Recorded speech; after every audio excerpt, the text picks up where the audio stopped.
It's us. I am Sibo and I'm going to be with you for quite a while. Thank you so much for joining us here on your inspiration station where we let you know there's no easy money, there's no easy job, there's no easy life. 99 FM. Do the work.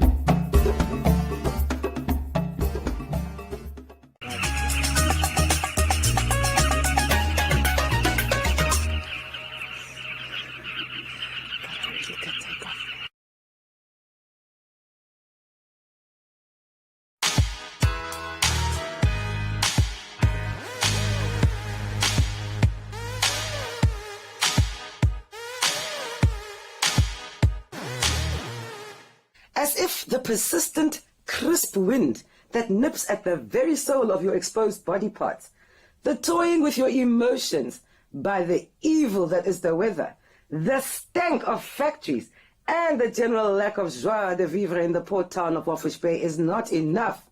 The coronavirus came through and humbled us all, but not as thoroughly as it did the Erongo region. There's that spot at the waterfront where busloads of tourists and even us used to go and live our best lives, boat cruising with the seals and pelicans and ting, and lunching whilst overlooking the bay. Coronavirus came and shut it all down. Peter Pretorius runs the Mola Mola Safaris and shared his experience of how the tourism industry, one of the biggest contributors to the country's GDP, was brought to a standstill by the coronavirus. Life before and life after COVID, I guess, is two different things for everyone. And I think for anyone to say that they were impacted more or less by it is a bit silly. It impacted everyone in a huge way. Specifically the industry we're in. So not me personally, but the industry we find ourselves in, which is tourism, or more specifically activity-based tourism, in a country that was very much on the world radar as one of the top emerging or new destinations. We were obviously thriving in the years building up to it. We had a specifically interesting sort of personal aspect to our business as well. We were busy planning to move to start other things as well, and someone made us an offer for the business, so we'd actually sold it in beginning January, and then those contracts were all broken subsequently, which in a way might even be a lucky thing for us. We learned a lot from that, as well as being able to look after our staff and share this journey with us, with the people that stayed with us at Mola Mola. So I'm in a strange way quite happy about that. People misunderstand that quite easily. Obviously selling a hugely busy, thriving business is very different from a business that was closed for 7 months totally. We had a drop of 95% turnover in the 12 months from COVID lockdown till March the next year. So, but again, for us, it's all part of the experience. We saw in the year before, we had 20,000 guests a year. So if you take everyone on the boats, the kayaks, the 4x4 tours, the combination of those things, groups, functions, all that kind of stuff, we saw about 20,000 people a year, just in us, just in Mola Mola Safaris. That's not counting our neighbors and other companies operating here as well. There's quite a few of them. So that went to zero for 7 months. So from lockdown, Walvis Bay was one of the longest lockdown places in the world. 5 months closed and another 2 months effectively. So for 7 months, nothing. And then, roughly 5% of that for that period, if you look at a turnover perspective. We managed to survive by selling assets. So that was the main thing, selling cars. We sold 14 cars in the last year. Whatever we could here and there. We sold our home recently. But it's not. Please don't see this as like a negative thing. When we were doing well, we bought cars, and we grew the business, and we grew it quite aggressively. We like doing things as good as we can, so we pushed quite hard in terms of what we could do, not just in terms of numbers, but in terms of the experience. I'm very much an experience-driven person personally, and the same in the business. So we try and create the best experience possible. I asked him how he managed to switch up the game and still remain relevant today. Most recently, I mean, obviously effectively the first year, that doesn't really count. Everyone was in a space that no one's been before. It's like, I remember a couple of years ago, someone said when we did sort of one of these big growth spurts, they said, well, what happens if everything stops? And I said, well, the worst thing that can happen is, like, let's say, America and China has a war. I still think some people will travel to Namibia because we're in the southern hemisphere and far away and no one knows where it is. And, so worst thing is I saw just dropping down by 70, 80% and then remanaging. I don't think anyone ever guessed that planes won't fly for 6 months, So, and again, it's not, I'm not trying to say that we're in a particularly difficult situation. Many people were, Virgin Atlantic, Richard Branson. If you think if your boat's not working is expensive, imagine having, hundreds of airplanes just sitting on the ground. So the first year, I don't think anyone could plan anything, because no one knew what was going to happen. It was this whole, so what we kept saying to the people around us and people we close to said, the person that stays calm the longest is the most important thing. So people ask me, what are you doing? I said, well, I'm remaining calm so that I can make good decisions when the time comes. And more recently, we've started seeing feet again. We had a couple of sort of almost, and then it died. January, February looked like it was happening, and then it dropped down. May, we had a little bit of recovery, and then June it dropped down with this last, the Delta variant coming out and lockdown again.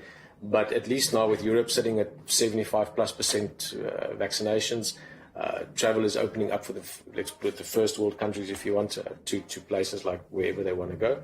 So I think and hope that this start we're seeing now is sustainable. We don't expect it to be 20,000 people a year again next week, but we do expect it. I'll answer your short-term question now in terms of how we're handling it now. But we strongly believe that tourism in Namibia, maybe not worldwide, maybe not in Beijing, in New York, and London, but in Namibia, a year or two from now will be bigger than it would have been without COVID, because people will start realizing, wait a minute, there is a country with more space than anywhere in the world. I'm an optimist always, so I always plan for success. So we kept on holding and seeing how we could do once it recovers, and it looks like the recovery we're seeing now is hopefully a sustainable one. So we're not taking out 100 people a day, but we are taking out 5, 6, 8, 10 people. Most of them are really, excuse the pun, but dying to travel, especially from Europe. They really want to get out and have some space. And most of them are doing the really great experiences. So they don't just come and do just the boat ride, they do the whole day. They do the boat and they do the kayaks and they go to Sandwich Harbour, this place behind us here, which is a World Heritage Site. It's one of the most spectacular places in the world. So people come and they do everything. So that's nice. So firstly, we're aiming more at just making sure that our direct clients are having a great time, which we've always done, but they're becoming even more important to us now. And then we're looking at in the medium term how we can address those experiences. Again, there's the few key things to do in Walvis Bay, or at the coast, which is the dunes and seeing some whales and dolphins.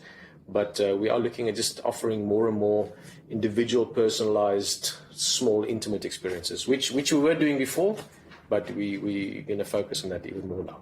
And then when the numbers come back, those are easy problems. If you've got too many people, simple, that we can fix easily. Business actually started, not by us personally, back in 1995. The original founders of the business were Niels Dreyer, who's a very good friend still, as well as his son is also a good friend. He was taking people fishing.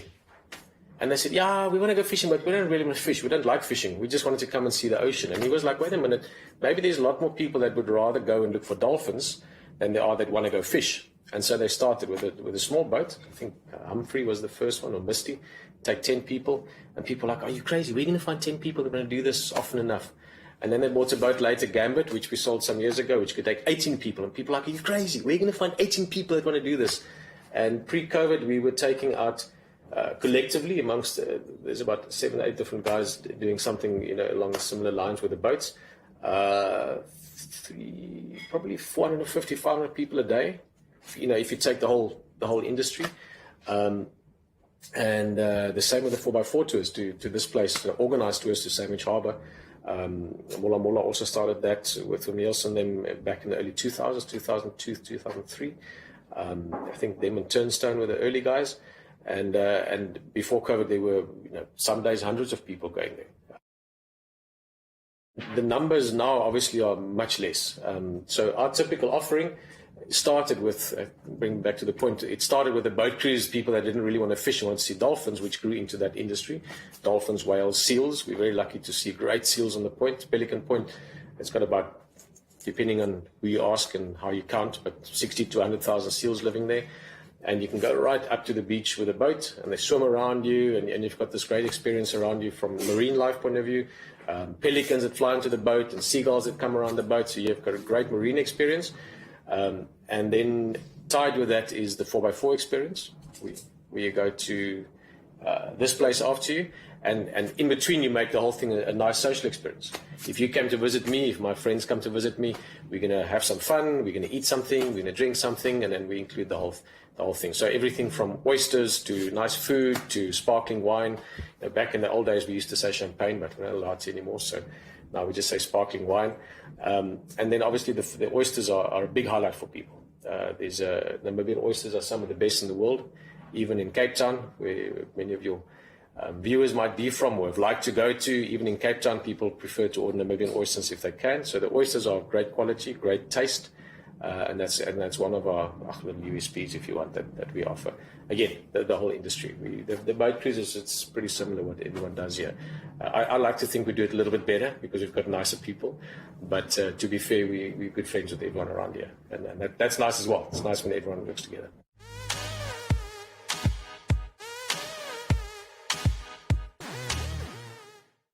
We're about insightful conversations, We're about business, your startup and SME, your entrepreneurial journey.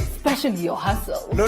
We are Afro No, Afro excellence. Pop culture. We're more like culture. The crème du crème.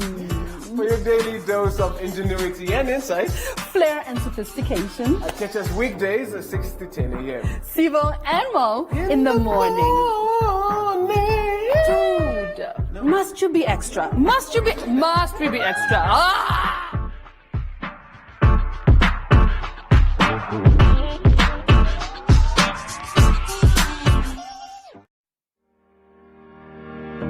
Ask the Mayor, a new One Africa TV initiative that gives you the platform to ask Windhoek's Mayor burning questions. Coming soon to One Africa TV, the Ask the Mayor series will see His Worship Mr. Job Amupanda provide answers to the questions you want to hear. Simply SMS the words Ask the Mayor followed by your question, your name and the town you're from to the number 555. It's that easy. His Worship, the Mayor of the City of Windhoek, Mr. Job Amupanda, is waiting for your questions. Ask the Mayor, a proud One Africa TV initiative.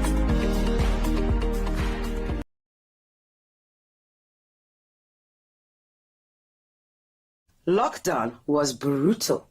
Tate Emmanuel Elias carved wooden items he sold to tourists, and life was just gully when he entered the industry as a craft trader a few years ago. Today, he must endure gusty gales of wind and many days on which tourists just don't come.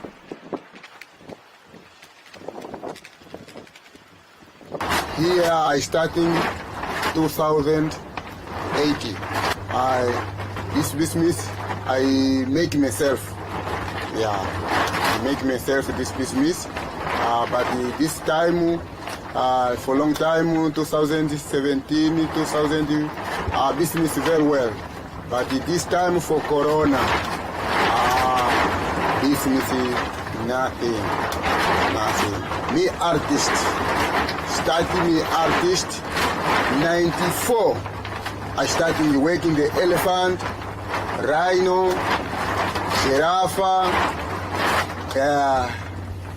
the hippo, and the water, and the oryx. I choose animal, this one, elephant, too much Namibian. Yes. Elephant, tourist, too much, supported too much elephant. Yes. Supported too much elephant, and the hippo, and the rhino, and the giraffe. Today, nothing too much people come today. Problem at this weather for Corona, no customer. Too much like 2020. Yeah, this 2021, customer only small. small customer, not more customer, but don't support too much. If you support 100 per day, finish. How you still wait 2 weeks, 3 weeks, or for find again 100 like that. Don't support too much like 2020. This space I pay already long time. This space, one person is paying 2,000. Yeah, 2,000. Yeah, per month. I give me the place. This one. This time now. Don't pay again. Yeah. Yes, because this business, no money for I pay every month. Nothing. Time for Corona. This shop also the shop is the cross. This Corona starting better small. Yeah, people come open the shop. Yeah, but this time they started the Corona all together at the home. People are telling the location Usepumunti. I have children four, but my wife has passed away. This time, government is starting supporting people. The food, yeah, all one give the food the government, yeah. But these people survive. Someone the Bua helping me, yeah, like that, yeah. But I survive, yeah, no problem. Business. Sometimes win, sometimes lose, like that. This business. Sometimes you find 1,000, sometimes you find 500, like that. Of 300, this time not selling it too much, yeah, but long time business like that. If you have lucky, like the big ship is coming, this big ship, the big ship is coming this side, and the wolf is by. This thing is moving too much. Yeah. The Anchors restaurant at Wellfish Bay's waterfront was always a hive of activity, with many tourists and locals enjoying a day out in the sun. Restaurant manager Martha Naibes has served there for 15 years, and she shares how COVID-19 has changed the game. Before COVID, we've been very busy, like with tourists and locals and everything here at the waterfront. Used to be very, very busy. And then since last year, 27th of March, COVID hit us, so we had to close down immediately. So we were left at home, no work, no pay for 2 months, at least 2 months, yeah. So we stayed at home, and so then we could trade again, but just on a takeaway basis. So it was a bit very bleak, and the waterfront was very quiet, not a lot of movement since the COVID, the restrictions of COVID, and it was a bit hectic for us. Like I said, before COVID, the waterfront used to be one of the most busiest spots where people would like to come on a Saturday, on a weekend, You've got the sea view, you've got everything is here, the yachts and everything. So people used to love coming here. And we had a lot of foreigners and locals as well, with the kids playing around here. We were very full. We were really, really busy. And then since COVID hit us, we couldn't trade like usual. It was a bit scary because at first none of us knew what this whole COVID thing is really about. People had like different things to say about the COVID. It's a joke. It's like a man-made disease or something like that. So people had a lot of things to say. And then, like me personally, I was a bit like, you don't know where you stand or what's going to happen. Like tomorrow, will we even see the sun? Will we be able to go outside our houses? So you were like scared, like, is this really happening? And we just had to, like, for the 2 months, like personally, me and my family, we stayed like indoors, no work, no going to the shops. Like it was really, really, really hectic. And then after the 2 months when we could spread again and things became a bit easy for us. Like we can move around, we can go to the shops, we can, go to the doctor or phone in or something like that. Then, things started to pick up again. Personally, COVID really taught me a big lesson to be humble. First of all, be humble and to live your life as it's the last day today, because you don't know what's going to happen tomorrow.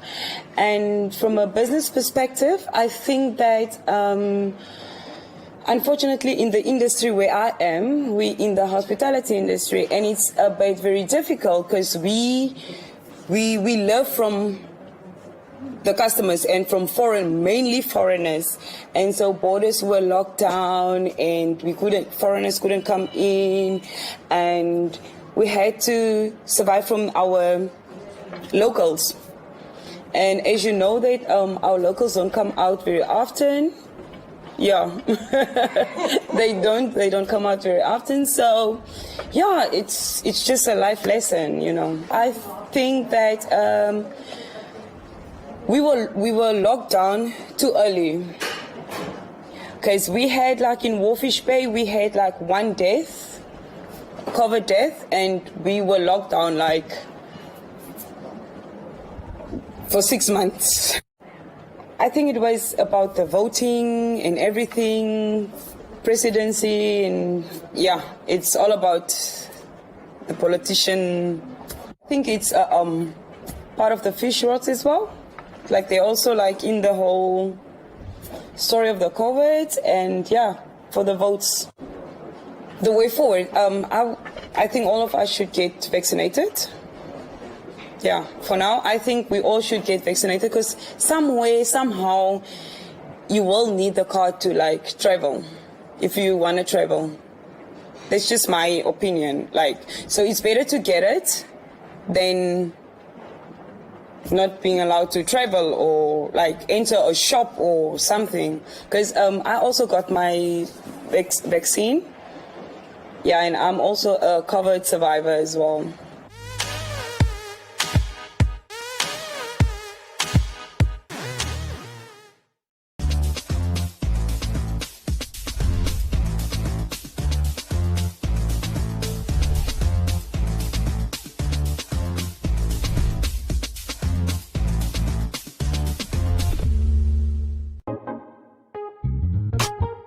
Every Saturday at 7 p.m., you can stay true to Namibia sounds with the Valentine's True Music Sessions. Only on 99 FM. Stay tuned.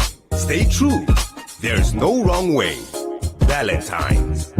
Not for sale to persons under the age of 18. Drink responsibly.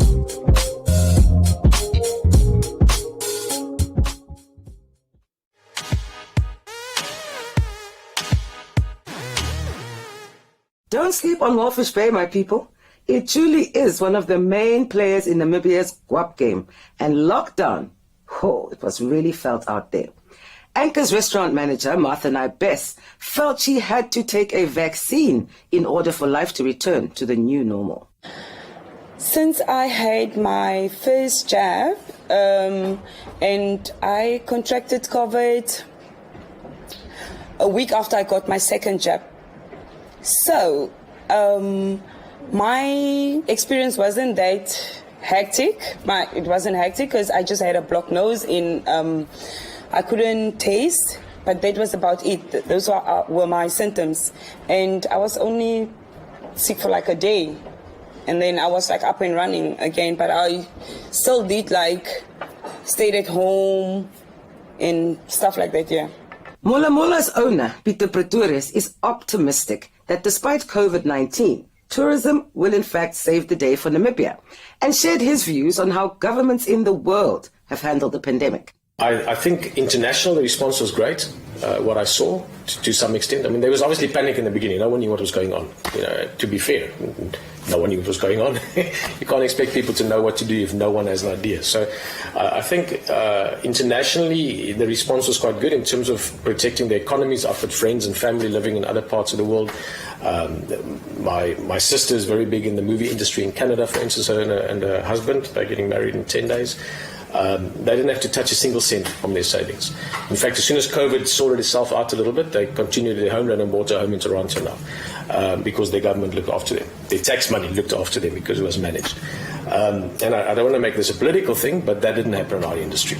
I don't know of a single person, not one individual that I've talked to in the tourism industry that's received any support. There's been promises in the papers, and publicly it's been mentioned and told, and more recently there's now some loans which you can look at. But the early things, first and foremost, social security, to which Mula Mula has contributed, literally millions of dollars to over the last 20 odd years. That's supposed to look after these kind of conditions didn't help anyone. And again, not just businesses, but also the individual people. We kept all our staff for the first 6 months, all of them, even though there was no work to support them because it was a difficult time. Again, our staff looked well after us when we were working hard, and we wanted to make sure. And we'll do that again, even if it was actually at personal expense. It was very valuable to look after people for that 3, 4, 5, 6 months that everyone was really uncertain. People didn't know where they were going. They had this sort of lost feeling. Eventually, we had to retrench some staff, but the first 6 months we looked after everyone. Government promised support for that. That didn't even come. So never mind sort of first world support systems where businesses were carried through this. The basic support that we contributed money towards has not been shown or seen. And not just by us, by not a single person I know. And I've been in tourism pretty much my whole life, and in Namibia for over 10 years. I know a lot of people. So it's just funny that those kind of things never materialized. Even though it was said in media, it never showed. Coming back to the international response, I think in many ways it was hugely exciting going forward to see how the world cooperated. I think that was quite nice. My wife's a scientist from background, my partner in the business as well, but she's a geneticist. She's got a PhD from UCT, so she's got a pretty good idea of how this all fits together. And from a science point of view, again, it was amazing to see the whole world combining and working towards a common goal. And I think that was exciting. I think there were lessons learned from that will prove beneficial in other areas as well, in tourism, in how people relate to each other, in how all those kind of things tie together down the line. So international, I think, was great. Locally as well. I mean, to be fair, I'm sure our government were also trying to do the best they could. I wish I could say that more convincingly, because I don't always really believe that, and nor do most of the people on the street these days. 4 or 5 years ago, maybe, but more recently, the money that was supposed to support businesses, individuals, people that are struggling for food, that was there. I know how much we paid over the last years in various forms of taxes and all the other businesses from my industry. So that for me was a bit of a disappointment. I think there should have been more support. And maybe they are still coming. I know they're looking at some potential tax reliefs and things now, which we'll see. But that's crucial, because I could be wrong, but in terms of the direct and, very importantly, indirect job creation in the country, I don't think anything touches the tourism industry. Fisheries, let's not go into that. Mining, there's a lot of jobs in that, but tourism touches everyone. Even the guy selling makalanis or washing a car or car guard or sitting in the middle of nowhere in the furthest northwestern corner or southeastern corner, wherever of Namibia, they all get in touch with tourism. And so the indirect links and income and job creation from tourism is massive. So I really do think, and I've been talking to whoever I can. I've got some good friends of mine in government as well that I'm helping to give some feedback, like we're having now, with us as a small case study almost, but also to say that people really must think about this. The only long-term sustainable resource that we have is tourism. Our fish will run out. It's busy running out in the world. Give it another 5 or 6 years, fish will be probably no more. Mining, yes, we have a lot of places we can still dig, and I'm sure we can still find good gold and good copper and those things, but those are finite resources that will run out. If you look after this environment, if we have our dolphins and our seals and our elephants and our rhinos, our kids and their grandkids and their great-great-grandkids can still enjoy that. So it really is not only a sustainable resource, but it's a renewable resource. And the machine that makes that viable for private businesses, for individual people, and ultimately for the government in taxes is tourism. So I do hope that the value in that is really being looked after, because it's important to me and you, but it's